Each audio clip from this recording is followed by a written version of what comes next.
আলাইকুম।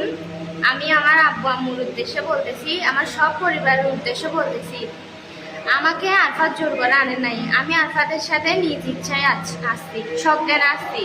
তোমরা আমাদেরকে পূজা বন্ধ করে দাও, এবং তোমরা যদি ওদেরকে কোনো রকমের ক্ষতি করার চেষ্টাও করো, যদিও বা ওদের কিছু হয়, তাহলে আমি নিজের প্রাণ নিজে দিয়ে দিব, তোমরা আমাকে পাবা না। আর এর আগেও আমার এরকম হয়েছিল, এর আগেও আমি এরকম করছি, তোমাদের প্রেশারে তোমরা আমাকে অত্যাচার করছো বলে। কিন্তু এরপরে আবার করতে আমারও দুইবার ভাবতে হবে না।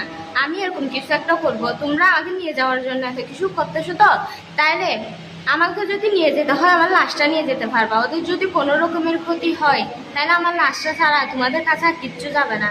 তখন তোমরা তোমার মেয়েকে হারাবা।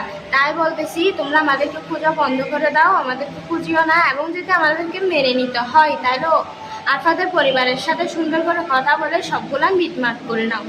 আমরা তোমাদের সাথে যাব, তখন আমরা বিয়েও করবো। এখন বিয়ে করেছি, তোমরা যদি সুন্দর করে আবার দিতে চাও, তাহলে সেটা তো আমরা রাজি আছি। আর ওরা যেটা বলতেছে, একটা ইসলামের সাইন চাচ্ছে, এটাও তোমাদেরকে দিতে হবে। তারপরে তোমরা আমাদেরকে পাবা, আমরা তোমার সাথে যাব। তারপরে তোমার যেরকম ইচ্ছা হয় সেভাবে বিয়ে দিও আমাদেরকে, আমাদের কোনো আপত্তি নেই।